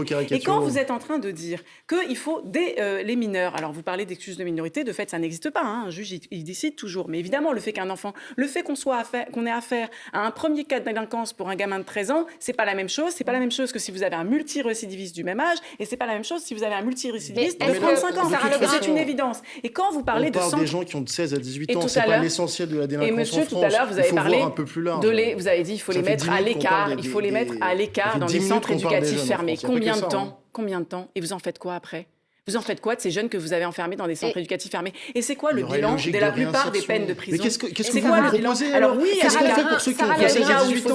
On les laisse dans la rue? Mais quand vous parce que vous voulez baisser de 20% le taux de prisonniers en France. Vous voulez libérer, c'est ça? Et quand vous avez Poutou qui dit qu'un commissariat qui flambe, c'est un joli feu d'artifice. Vous allez sortir la décaricature. Je vais vous expliquer. Alors, on va revenir. Débat extrême contre extrême. Vous avez démagogie contre démagogie. Non, justement. Aucune solution aux Français. Alors, on va laisser Sarah Legringe à l'objectif. Est-ce que, alors vous faites là comme s'il y avait une dérive de l'autorité. Alors, toutes ces dernières années, tout va bien. Tous les ans, non justement, non monsieur, et c'est pas ce que je dis. Je dis que tous les ans nous avons adopté des lois qui sont toujours des lois qui vont dans la même logique, sécuritaire et répressive, et qui ne fonctionnent pas, qui ne diminuent pas le niveau de violence dans la société. Pourquoi? Parce que c'est pas en enfermant des gens dans des prisons surpeuplées que derrière vous réparez le niveau de violence dans la société. Donc vous dites par exemple, pour être très concret, il y a des projets de prison, voire des prisons en construction dans quasiment tous les départements d'Île-de-France aujourd'hui. Est-ce que vous dites concrètement? Pour l'instant, on a un problème de surpopulation dans les prisons. Donc de toute façon, on a des situations dans les prisons qui sont intenables pour les prisonniers. Donc vous les mettrez dehors. Mais pas parce qu'il y a des situations intenables. Je suis en train de vous demander quel est l'objectif de la prison. Et il y a des peines, et il y a des cas, et évidemment qu'on n'est pas pour abolir les peines de prison. Il y a des cas où la prison sert à quelque chose. Et il y a des cas où la prison, ça fabrique des récidivistes, parce que derrière, vous n'avez pas justement, vous n'avez pas l'argent qui est mis dans les services de réinsertion. Vous n'avez aucun accompagnement. Vous avez des gens qui sortent de prison, des jeunes que vous voulez emprisonner dans vos centres fermés qui sont rien d'autre que des prisons. Ils ressortent, ils ont quoi? Ils ressortent. Ils n'ont plus rien. Ils n'ont plus de famille. Ils n'ont pas un sou en poche. Et vous avez. Qu'est-ce que vous voulez faire comme service? Moi, je pense aux victimes, c'est la différence. On va essayer d'avoir du très concret.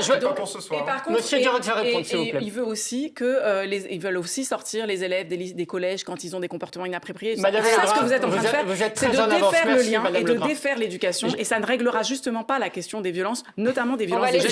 J'ai essayé de noter. Vous ne humains. voulez notamment pas de peine plancher. Et on a cette question des prisons qui sont en construction en Ile-de-France. Sur ces 2 points, Monsieur Durox, est-ce que vous pouvez nous répondre? Les peines planchées. Les peines planchées, c'est ce que vous proposez. Bien sûr, on est pour la réinstauration de ces peines planchées, ce qui évitera à certains juges qui sont très à gauche de évidemment limiter dans leur jugement les peines qui devraient. Ça, on pourrait, quand on voit les publications du syndicat. Les peines planchées pour les récidivistes uniquement. Présomption d'innocence. Madame Legrain, pour les récidivistes également. Madame Legrain, je suis désolée, vous n'avez plus de temps de parole. Très bien.